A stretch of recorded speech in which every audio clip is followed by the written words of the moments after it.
Did you know that from 2001 onwards, 17 out of the 23 players selected at first overall have been quarterbacks? The 2024 draft in Detroit, Michigan will be no different. Will and Peter will discuss their top 5 quarterbacks in this current draft class. Please do not forget to like and subscribe the content, as we will be bringing it to you all throughout the off-season from across the pond. Number 5. With JJ McCarthy, his numbers, even in the limited snap, look good. He has 72.3% accuracy on the season, just gone. He played really well against Alabama in the championship game. In the semi-final of the playoffs before they got to the championship game versus Washington, which he didn't have to do much, right? Because when you look at his stat line in that national championship game for Michigan, yes, they are run-heavy offense, but the numbers were very pedestrian. When you don't even pass, he had very how do you call it? To me, it's hard, right? Okay, so the beginning it's hard when Jim Harbaugh says that he's the best quarterback in the draft. No. Well, if he's the best quarterback in the draft, why didn't you trust him to win you games? That's a big question I would ask. That's true. That's true. I understand that your run was the offense was run predicated, but if you believe in your quarterback, you sling the football, you throw the football, you know. And Michigan did have some guys that could be good on the receiving end. So in that championship game, he only had 18 attempts throwing the football, 140 yards, 0 touchdowns, 0 INTs. I can't do much with that. Now, if we go back to the film, there were instances whereby he was hesitant. He had guys open, but he was hesitant in throwing them the football. And in the NFL level, when a guy's open, you got to give him the ball. And I understand that. Sometimes he waited for guys to be completely open before he throws the football. In the NFL, that needs to get coach out of him. He has everything. My one caveat is that I watched footage of his pro day and how he throws the football. He's prototypical. He has the size and everything. And I think he will be a pick based on potential. Now, positive for him is that he has the size, he has the moxie, he has traits that you look for in an NFL. So for me, he's not, but it's supply and demand, right? But my gradient for JJ McCarthy is maybe a mid to late first round quarterback. He's not a top 10 quarterback for me. He's a mid to late quarterback, but he's gonna get pushed up into the top 10 anyway because of supply and demand, right? But the one thing I would say with JJ McCarthy is that the hesitancy to throw into open windows and the potential traits that he's got, and him showing up to the combine interview was going to help him get pushed up in terms of the rankings and teams willing to take a chance on him in size. He is a candidate for someone that if he can sit for a year behind a veteran quarterback, that would be great. If he can sit behind a veteran quarterback, that's why McCarthy to a team like the Patriots or the Vikings will make more sense in the draft, whereby the Patriots have Jacoby Brissett, who could start for the year. Vikings have Sam Darnold, who could start for the year, and then after the two, and then maybe in the second year after he sits and learn and develop, then he takes the full reins. He is even like, for instance, when you compare him to Jordan Love, who was drafted by the Packers a couple of seasons ago, Jordan Love even had stronger final year of college in terms of statistic and output than JJ McCarthy. But McCarthy's gonna get pushed up.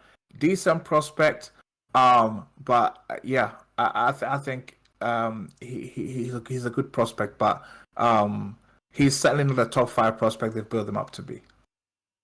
Yeah, no, I think you're absolutely right. Like I said, I don't think he was asked a lot. He didn't have a lot of things to do at Michigan. They never asked him to win the game and push away. And for me, I think every year, I think you have to be careful. We've seen what happened with Mitch Trubisky. We've seen what happened with Paxton Lynch. We've seen what happened with Zach Wilson. Sometimes teams will want to see things that aren't there. Lynch. All I'm saying is sometimes teams. That's a name from the archives. That's a name from the archives. But yeah, Denver took him, and look, they're still recovering. They had the potential there. But all I'm saying is that you can't sometimes teams will look for things to see and they'll say, yeah, no, look how the ball leaves his hand. He can make every throw. A lot of QBs can make a lot of throws.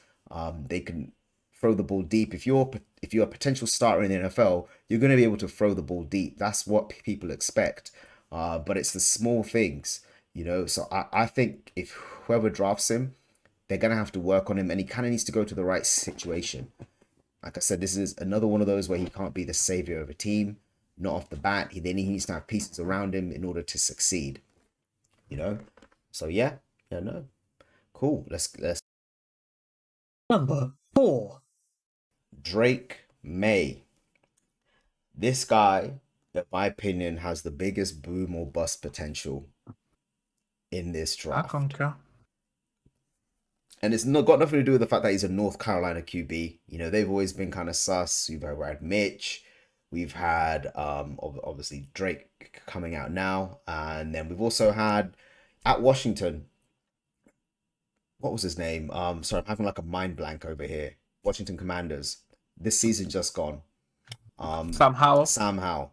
Drake May played behind Sam Howell. In college football especially, the coaches actually want to win. There's no necessarily any agenda. You know, I think you were saying, Pete, that sometimes a coach will bring a guy in and he'll have his loyalty. But ideally, you want that guy to win. So, and people are saying Drake May is the best product to come out of there for a long time. But if that was the case, he would have been able to beat out Sam Howell. You know, and I know what you're saying. So Oh, he's a freshman, he's a sophomore, etc. It's not necessarily going to happen. now, If you're the guy coming in, if you're the guy coming in and you're that talented, I don't buy that. The reason why I don't buy that early in the process, the reason why I don't buy that is because if that was the case, Justin Fields would have been able to beat out Jake Fromm at Georgia before he went to OSU. all right, OSU. Yeah, fair enough. But Jake Fromm, he was the better talent, but they still went with Jake Fromm. Yeah, fair enough. I see what you mean. I mean that's a fair point. You know, I'm not gonna complain about May that. is more talented than Sam Howell, anywhere you put it. Yeah, but I'm saying I'm starting to see the same things all over again. Look at how the ball leaves his hands. Look at that. He can leave the puck. This is all it's starting to sound exactly like Zach Wilson. You know what I'm saying? Like they're saying that people are getting enamored and they're falling in love with all this, and I'm like, that's great. Don't get me wrong. South Carolina are generally a really good football team. They do have players over there. You know, it's generally like a hotbed for talent. Not necessarily like the top end Carolina talent. Most of those guys are leaving and go to other schools, but they do develop players well, and they tend to have really good college quarterbacks that go on to play in the NFL at some level, whether or not it's being a backup or or coaching. But generally, like in terms of starting QBs, like it's rare. But he has the biggest boom or bust, and any team that drafts him needs to be absolutely sure, because you'll set your franchise behind half a decade plus if you get this wrong. Because you may not get another chance, especially with who else you have in the draft this year. You may not get a chance to draft someone like that again. You know, so this is really important that they make sure they do their due diligence. You know, like he can run. People say he can make plays outside the pocket. That's really good. A lot of QBs can in this year's draft. And one thing he does have is like a lot of touch. So his ball placement is really good. And that speaks of repetitions and hard work. Like he's practiced these throws and knows how to make sure they travel smoothly with timing and anticipation. And that's going to help him out. Okay, but he seems like he's missing something. You know, I feel as though every year there's always a guy that gets boosted up, that NFL teams start falling in love with, or they start to project things onto that player, like saying he has this, he has that. To me, he kind of looks like Daniel Jones. I'm going to be honest with you. And he's probably not as fast either in terms of long speed. I'm just being honest. That's my comp right now. Because Daniel Jones coming out of I believe Duke. Yeah, coming out of Duke at the time. Listen, your hate rate for Drake May is something right now. Now let's debunk some of these things that you said about Drake May. You know, don't have my boy Drake come out to defend another Drake out here, okay? I'm undefeated, man. I'm getting those Zach Jones feelings all over again. Remember what I said about No, bro. Zach, No, you you're gotta not say about Zach. undefeated because what you said about somehow didn't come through. So you're one Yeah, of but one right now. yeah, One but win, one loss. that was me So, saying so he you was gotta good. understand. That was me saying he was good. Sorry, Zach Wilson. That was me saying he was good. But No, you said he was gonna be a bust, and you were every right. time, no, So I'll give you credit for that one, but somehow you completely missed. You whiffed. So let's keep it. Let's just keep it 100 there. I know a bust when I'm seeing one. I'm seeing one in Drake, mate. I said the same thing about Zach Okay. Wilson when everyone was Oh, saying this guy would all become the new right. Aaron Rodgers. I said that. And I was the only one saying that. And look what happened. I just watched his pro day and I was like, people are getting excited for this. Okay. I'm So seeing it here's the again. thing. The whole you see, Zach Wilson. I said it was the it's not a talent. It's the intangibles and the IQ that didn't help him succeed and in the NFL levels. Right. He didn't understand winning at the NFL level and what doing all it takes to win.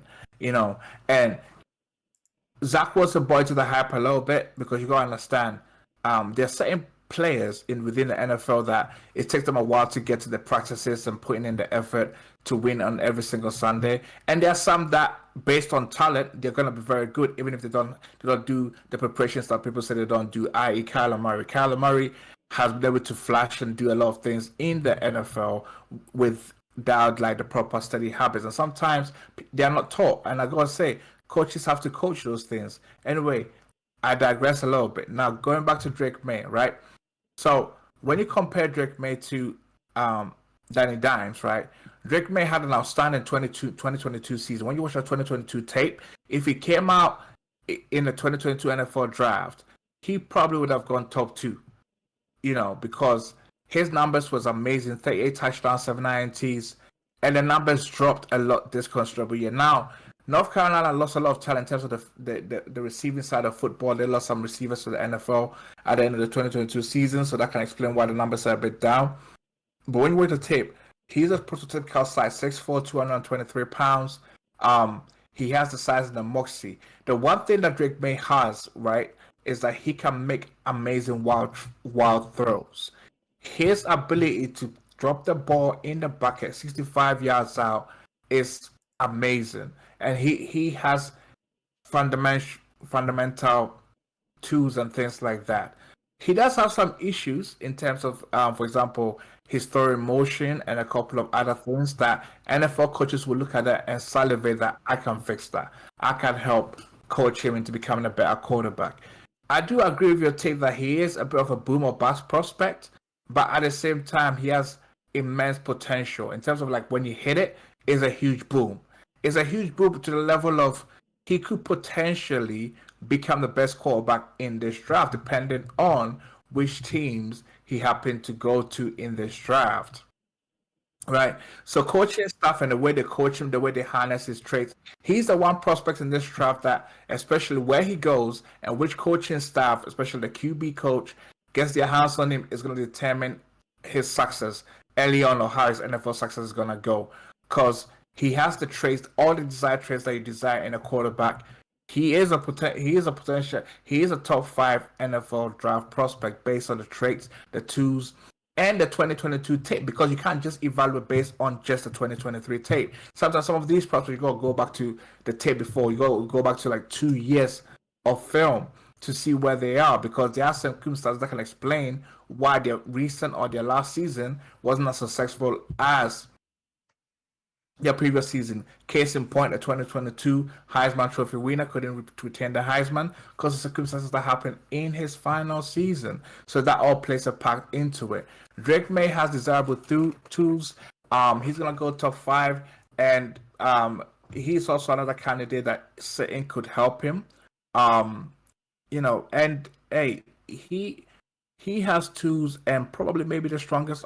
Well, I wouldn't say the strongest, but one of the strongest arms in this draft. Yeah. I His mean, issue is like he misses easy throws, and that's the issue. And in the NFL, and I actually credit Brett Coleman for highlighting this to me, which I went back to watch his film, and I did see it when I went back to watch it again that he will miss throws that you think that is so like it's an easy throw. You should make that. But then it's a case of he'll miss the easy throws and make the wild throws. yeah. All the wild throws will be there. He'll pop all the wild throws off, and he's able to hit outside numbers, inside numbers.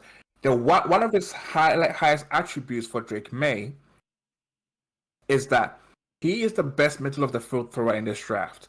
As in, like, I'll give he him that. can get the ball in the middle of the and in the NFL game, the middle of the field is very important area. If you are able to dominate the middle of the field and play from inside out, it makes you a very good quarterback. Now, in the NFL level, middle of the field can be a great trait that you have on field, and if you demonstrate a consistent, that will get you a team to draft you in the top 5. But in the NFL, you gotta learn how to throw in the middle of the field. You have already that trait, but it's just a case of the reps, the film study, and all that kind of stuff. Because the middle of the field in college is different from the middle of the field in the NFL. Safeties in the NFL close faster than college safeties. Yeah. That's just a fact. They play at a different speed, and all of those things will come together. I say this to say that Drake May is a top 5 prospect in this draft. He's gonna go top 5. Whether he goes to the Patriots or the Vikings remains to be seen because of the chatter that's been circulating in the draft rumors that his QB coach in high school, or his coach in high school, was the Vikings current QB coach. I think is Josh McCown. I think that's the guy. In comparison of Drake May to Mitch and Sam Howell, he is better than those two QBs when they were coming out of North Carolina. He is the best one North Carolina has produced to date yet. Now the question is, how good is he gonna be when he starts? I wouldn't say he'll be in Rookie of the Year, honest, but he might have a pretty good Rookie of the Year depending on the offensive system he goes to. But sitting could really, really benefit Drake May. The only difference between him and Jaden Daniels is Daniels doesn't have to sit because of what? Pardon? Sorry. Just checking something. The difference between Drake May and Jaden Daniels is that Jaden Daniels don't necessarily have to sit because of his what? Well, he won't have to sit because of his well, he'll be good to start. You know what I mean? Yeah, Jaden Daniels don't have to sit because of his legs, because he can move now. Oh, you mean right? sit in the pocket? Okay, I thought you meant sit on the bench. No. Yeah, that's what I meant. Sit on the bench. Yeah. I didn't mean sit in the pocket. I meant sit in the bench because I think when you compare them two, whilst you may think, okay, I might need to stick Drake May for a couple of games to get my veteran started and get him acclimated. Even if Daniels is not there yet, I don't have to sit Daniels because I could start Daniels because he can use his legs to make something happen. Yeah, I think Drake May's shown that he has a little bit. I'm not saying he has the same kind of wiggle, but he's more athletic than you think. I think his total frame. But not Jaden Daniels athletic. He's not Jaden Daniels, but he can probably take a few more hits than Jaden Daniels. That's what I'm saying. So he's definitely got the frame for it at that size. Give me the elusive guy. Fair enough, but you're gonna have to like do specific design plays. Like if he's not like Lamar. When Lamar came, Lamar was strong, you know. Like Jaden Daniels though is not. He's rubbery. So with him, he can if he gets hit and there's footage of him getting blown up. I think it was against not Ole Miss, Mississippi State. But he got back up, but he's lucky. Like if that's. If you're a linebacker and you get a clean shot like that on little old Jalen. The difference between the three is, okay, so Drake May is sneaky athleticism, but the difference with Jaden and Lamar is explosive. Jaden is not as explosive, but Jaden is more like a long strider. He's 6'4", so 6'4" means he can get up to speed very quickly as a long strider, right? So anyway, to wrap it up, Drake May is a very good prospect. Certainly top 5, one of the good prospects in this draft, and he makes it depending on the circumstance that he goes to and the team that he goes to. Number 3. Michael Penix. All right, Mr. 2 ACL tears and was still balling out. He's shown a lot to me as far as he has moxie. He's been able to come back from catastrophic injuries and still play at a really high level. Okay, really high level. He's been able to win with less. This guy hasn't got an all-star defense. You know, he hasn't got all-star receivers. Don't get me wrong, he's got Rome. But outside of, and he, in fact, no, Washington, he has generally over the last few years put out like a lot of good wide receivers. You know, there's one in Baltimore, I believe, who had a really good season. In Zay Flowers, I believe, Washington. Yeah, No, I think no, no. The Flowers came from. Boston. Hold on a second. I believe so. He came from a small school. Yeah, he came from Boston College. Boston College, Boston College. I thought so, man. But yeah, all I'm saying is that he's been able to win with less, you know, and I think that is absolutely huge. In terms of his measurables, like at the pro day, his vertical was good. His 40-yard dash was, I think, he was a lot faster than a lot of people thought. You know, so I think his athleticism, he could be one of those guys that has more athleticism than you think. He just has never had to truly rely on it. Remember, when you tear two ACLs, you probably don't want to be a running quarterback. And I think that actually helped him become a better QB because we've seen the athleticism in his pro day, but then when we watch the tape, we don't see him moving like that necessarily. I think he realized he's going to try and win within the pocket, between the hashes, and that's helped him become a much better QB. He is older, like he has played a lot of football, which means he's experienced. You know, if you look at what Brock Purdy is doing in the NFL, when he came in, nothing really phased him because he's seen a lot of football and he knows how to act and behave in a certain situation. He's never going to panic, or if he does, you know, you can coach it out of him. So I think that's like a huge strength for him. He had to learn to be a pocket passer. He's got really good metrics. One of the stronger arms in this year's draft, which is really good to see because the NFL, you have to be able to push the ball deep, whereas defenses aren't going to take you seriously. I'll say he has a good arm. He has a good arm. Well, in this year's draft, it's actually he's a very good arm. One of the best deep throwers in this year's draft. But overall, if you look at like the past 5 years, it's probably just a good arm. But in terms of like his deep ball, it's good. He's going to need a team with good playmakers to make him look good.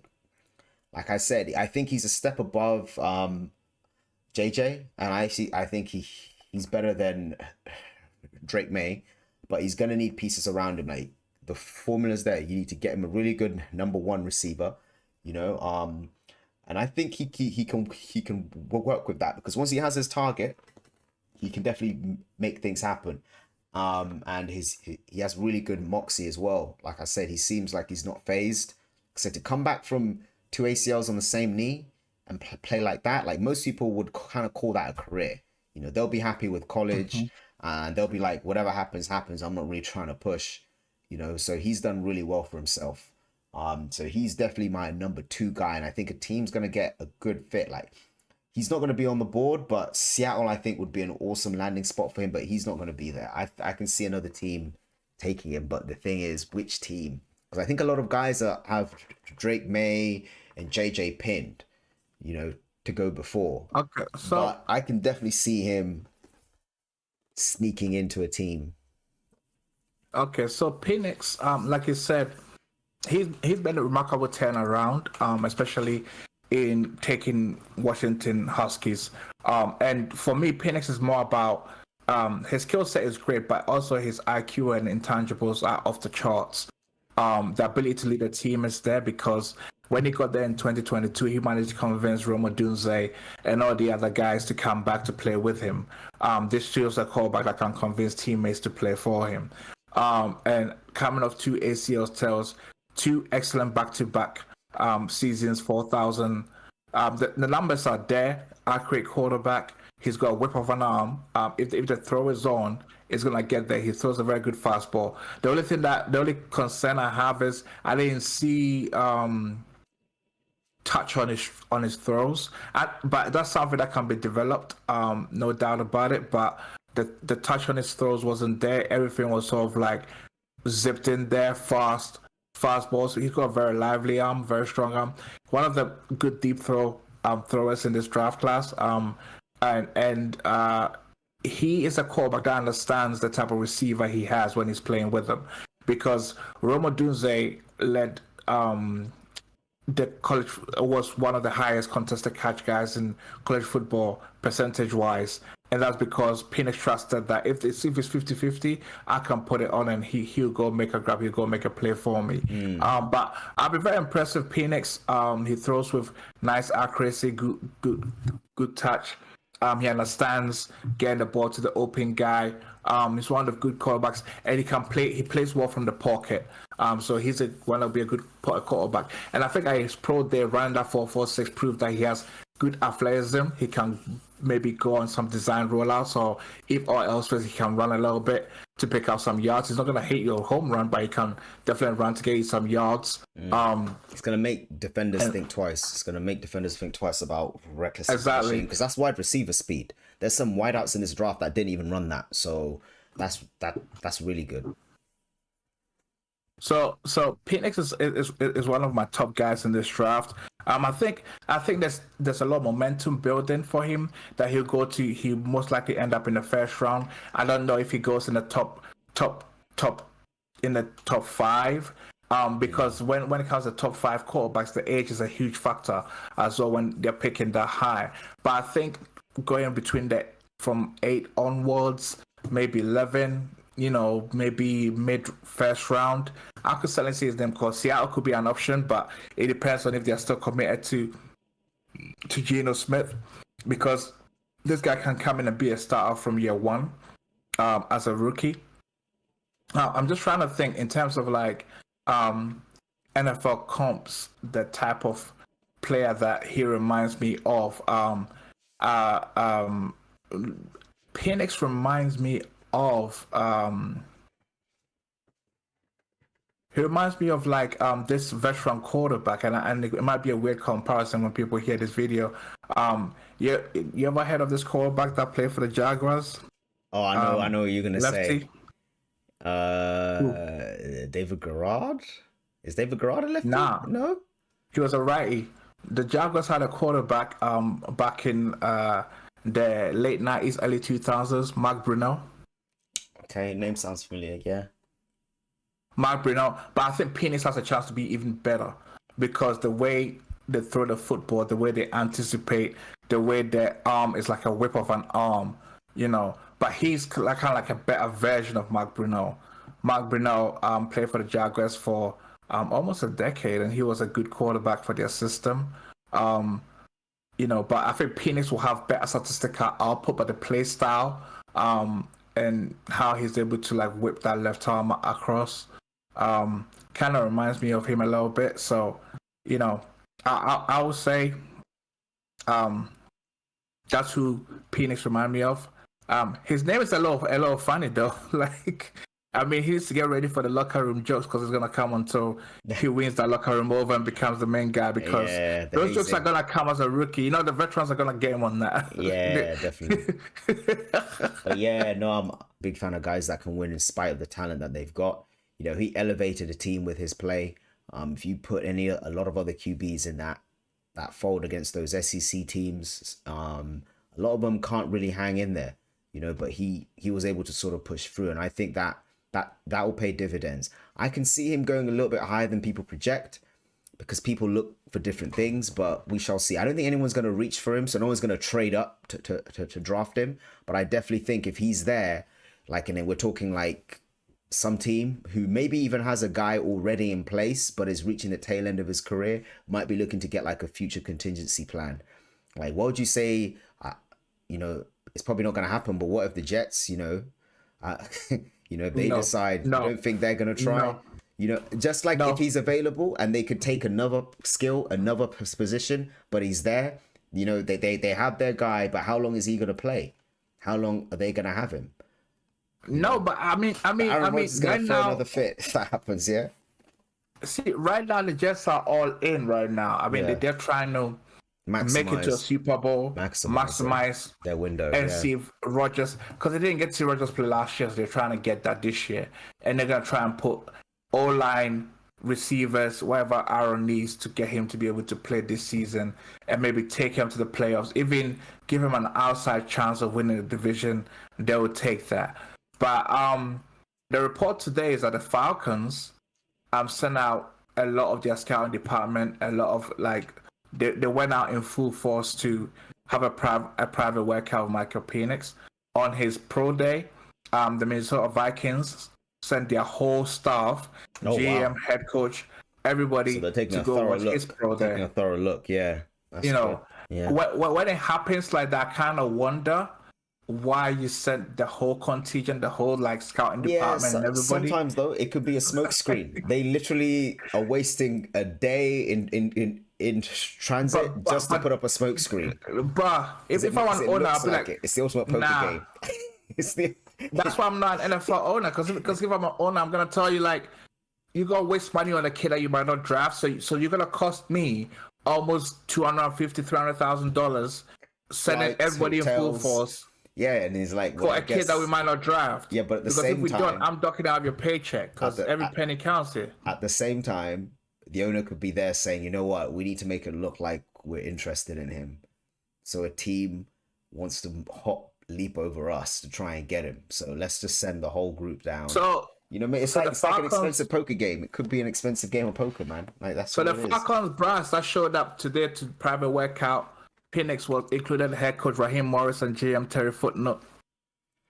And then the Vikings are his pro. They also send your full brass there. So I wonder what could be happening. So yeah. Number 2. Jaden Daniels, all right, Mr. Heisman Trophy winner. Now, I feel a certain type of way about this guy. I think he's a good QB. Well, he has to be. He won the Heisman. Has talent. He's come a long way as well. Like I said, I think he was with the Arizona State Sun Devils prior. Rehabbed an injury and obviously transferred to LSU. The thing is with LSU is those guys can sometimes, they always play well. They always have a really good record. They're always in a big ball game every year, even when they don't necessarily have the QB play, but they've been blessed with really good QB. Their receiving core every year is basically an NFL receiving core. Like most of the guys that leave that school end up being number ones, if not a 1B on most of the teams they're at. So that says a lot with regards to the talent he has. And I think that's like a direct composite to how things are going to work out in the NFL for him. If you draft him and you don't surround him with playmakers, don't surround him with an offensive line, good run game, talented players, it's going to be tough. It's going to be tough. But if you give him the weapons, he is going to be a really good quarterback. But you have to invest. He can't go to a team that doesn't have those pieces in place. He needs to go to a team that already has the established weapons, established defense, and then he can just come in and he can keep everything at a steady tempo and elevate it. You know, in terms of like the main thing I want to say is that, like I said, he had a lot of talent at LSU, and his what he was asked to do, he didn't really have to throw too many deep balls, but he threw for a lot. You know. In fact, no, wait. Listen. He had a few. He's got really good touch and accuracy, all right. But people always question his arm strength. You know, he hasn't got like the strongest arms, but he can make all the throws he needs to. And if you can throw to those LSU receivers, you'll be all right. Okay, so what I saw is that he could make the deep throws. I mean, it's not the strongest arm in the draft class. I agree with you. It's nowhere near. But he can heave it. Like if the ball does get there in terms of the deep throws, that's what you want. His best throws are actually outside the hashes, right? Outside the hash marks. Those deep shots towards the sideline throws, slot fades. That's what Labus and Brian Thomas feasted on, right? But the thing about Jaden Daniels is that he spent the first 3 years of his college career at Arizona State Sun Devils. First season 17-2. The last 2 seasons there wasn't great. He had some issues with the team. Left for LSU. His teammates trashed his locker room when he left ASU. It left a sour taste, bad mouth in the teammates and stuff. So that's neither here nor there. And then he went to LSU. First season was stable, and then 2023 they explode. Now, there's a question to all our viewers, our subscribers. What is in that LSU water? The quarterbacks are transferred to the portal. in their because second seasons, explode onto the scene. it's Right? because Joe Burrow went to LSU. First year was average. Second year, 60 touchdowns, 6 INTs, Heisman. Jaden Daniels goes to LSU. First year, average. Second year, explosion. So you can't say, I know we say, oh, LSU always have that amazing wide receiver talent. Yes, they do. But someone needs to look into the LSU waters, because the first year they don't. But if they go to LSU, first year nothing, but the second year they exploded. It's almost like it takes a year to get to the system, takes a year, and then that's it. It's a wrap. It's a wrap. And then, so for me, in terms of Jaden Daniels, very good, elusive runner, great speed in the open field. He can punish you with his legs. My little caveat to what you said earlier about might not be ready to start. He will be a great spot for an offensive coordinator that can make good of his skill set, including his running skill set. The running skills that he plays. So if it goes to a team that don't necessarily have the wide receiving core talent that he had at LSU, he could still make an impact because of his feet and what he can do in the run game. His short accuracy needs work, because sometimes he misses on short throws or throws that are between the 10 to 15 yard throws. He'll miss them, but he's very consistent and accurate during the 20 plus yard throws or in the intermediate range, and also the slot fade or outside the hash marks. He can play from the pocket. He's shown that awareness, be able to find open guys and be poised in the pocket. It's not the best out there, but it's something that all NFL quarterbacks, especially rookies coming to the league, improve upon. The key things that you're looking for: the trait. Can he be poised in the pocket? Can he, when things are around him, can he keep his eyes down the field, which he's shown the ability to do. Maybe not on a consistent level, but he has shown the ability to do that. So for me, Jaden Daniels, very interesting guy, one of my hard guys. He's definitely top 5 material, because if you can go to, he went from the Pac-12 to the SEC and he dominated in the SEC. Yes, he had 2 amazing receivers in Brian Thomas and Malik Neighbors, but the dominance it speaks volume of his talent. To put up 40 touchdowns to just 4 INTs and to rush for, so basically he passed for 3,800 yards, nearly 4,000 yards, and put 1,134 yards. He rushed for 1,000 yards in the SEC. That is a hard thing to do. Not all quarterbacks do that in the SEC. SEC is known as the level that is very close to the NFL level. It's the hardest level of college football as we know it. And he dominated our conference. They didn't make the national championship due to some losses, and they didn't have the defense that they needed to have to be able to get to the national championship game. But Jaden Daniels proved that he belongs, and he's worthy of a top 5 selection, in my opinion, in this draft. Nicely said. Nicely said. I think you've hit all the major points. All I'm saying is those Arizona Sun Devil teammates must have been salty when he won the Heisman. Can you imagine thinking this guy is garbage, and then he wins the Heisman? No, but he had the last laugh, didn't he? Basically, literally. he just said, "Y'all are rubbish." I wasn't. I always knew I was good, but y'all are rubbish. Good. I had to prove it to y'all. I mean, that's the ultimate flex right there with the Heisman Trophy win. But yeah. Number 1. This is the de facto number 1 overall pick. He's kind of been the number 1 overall pick for like a few years now, as far as people expecting him to go number 1 overall, and that's testament to the type of player he is. There is such a thing as QB fatigue, in that he's been so good for so long in college.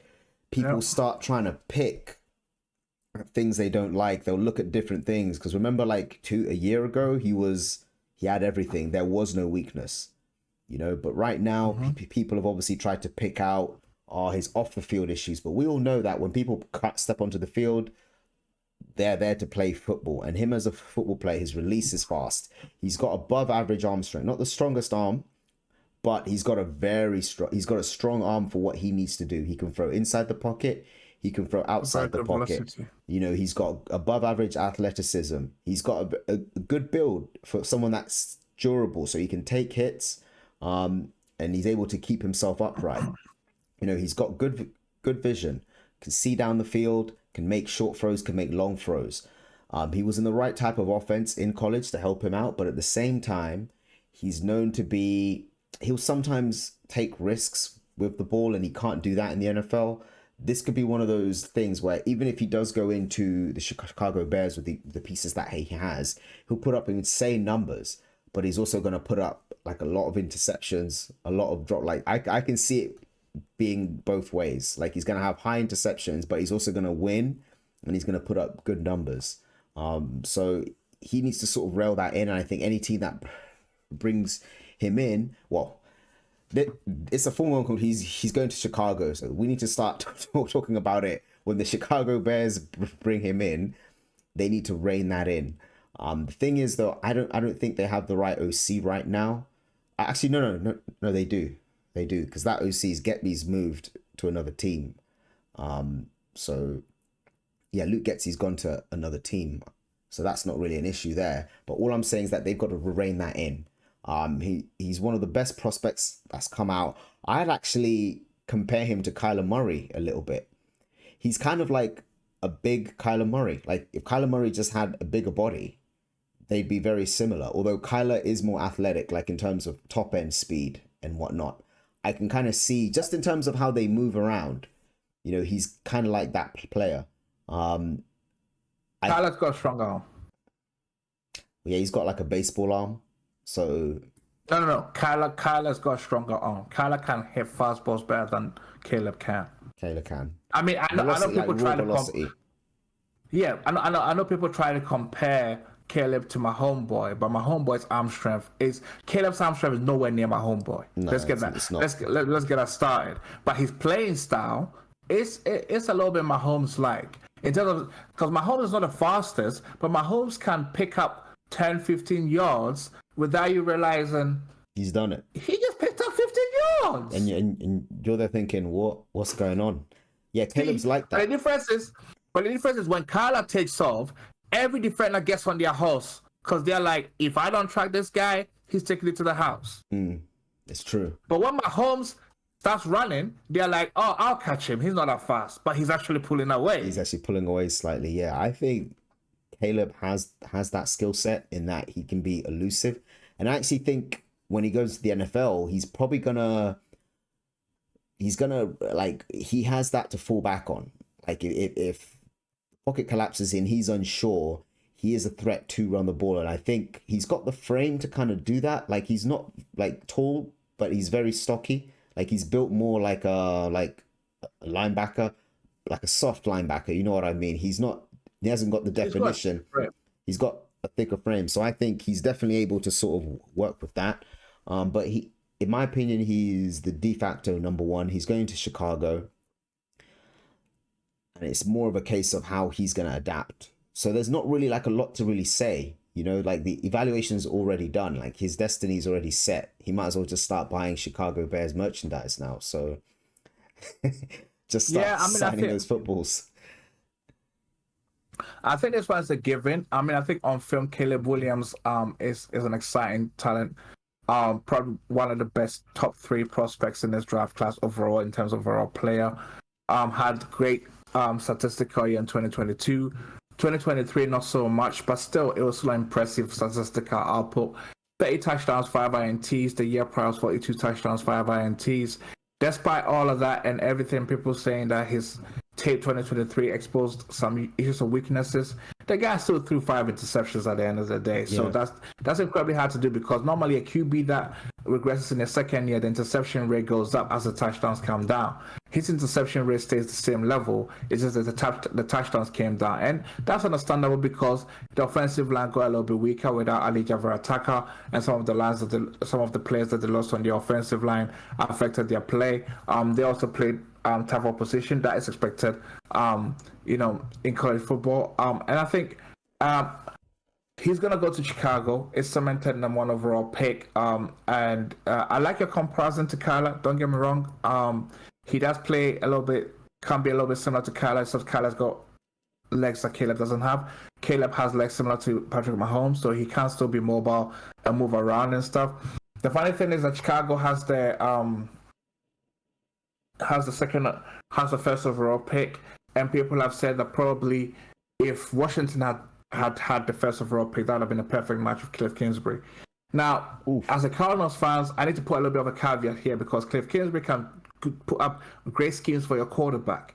But Cliff Kingsbury, my pet peeve with him is that I hope he has learned, and he'll probably, if he gets Jaden Daniels, or let's say Washington managed to pull off a draft day trade with Chicago and go up to number 1 to take Caleb.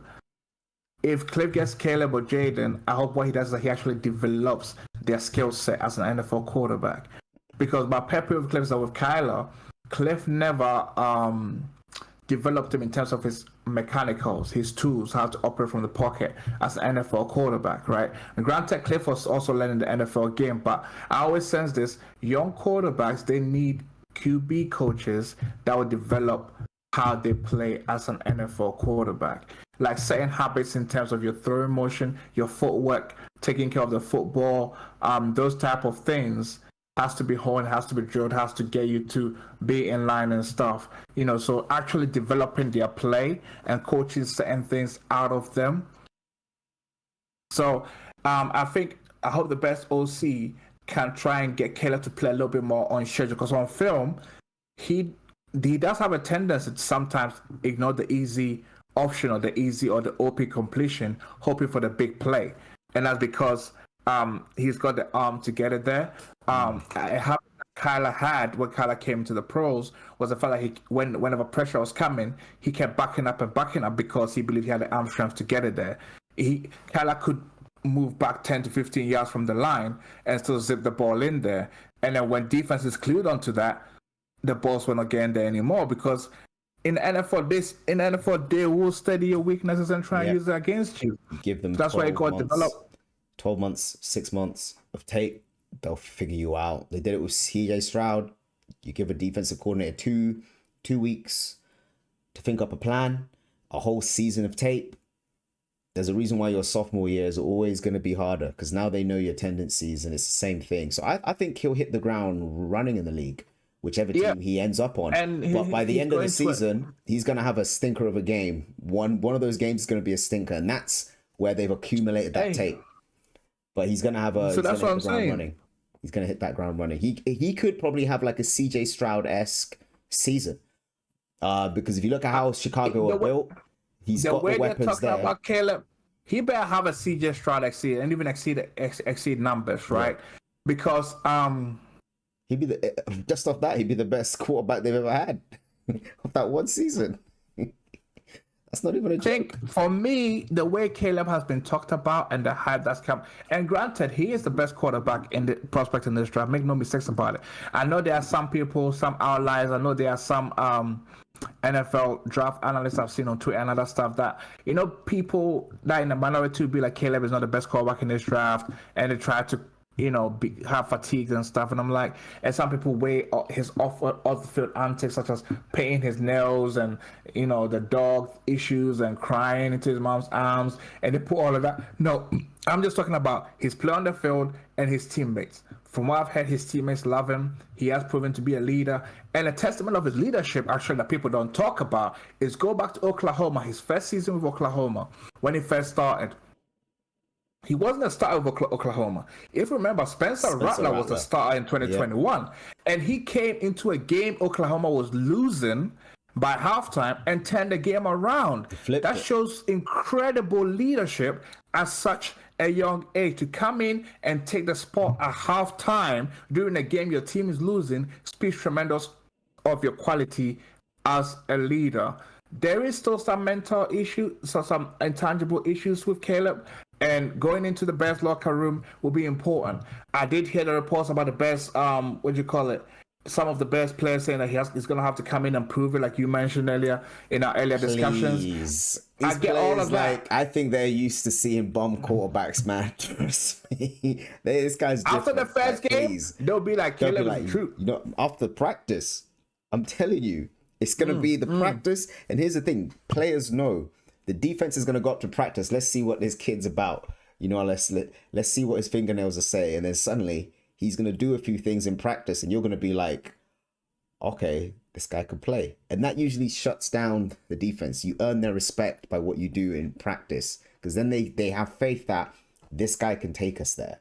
This is the thing about Justin Fields. I think he practiced really well, and the team were like, yeah, this guy can take us there. I've been in the league. I've seen quarterbacks Justin Fields can play. It's just when it comes to calling these plays and doing things, it's the system didn't work for him. And I think it's going to be the same with Caleb. He's going to go in there and he's going to remind people that, hey, I am a football player. Despite like all this goofiness, So, everything I did on the field was legit, and you're about to see that. So yeah. Here's the thing. Even though it didn't translate to wins, right? Justin Herbert had I think it was Justin Herbert. Yes, it was Justin Herbert. Even though it didn't translate to wins in his first season in 2020, he to date, I think still to date, has the best statistical year by a rookie QB ever in NFL history. His rookie year, Justin Herbert threw for 4,336 yards. Not their rookie yardage record, but 31 touchdowns, 10 INTs, and 5 rushing touchdowns.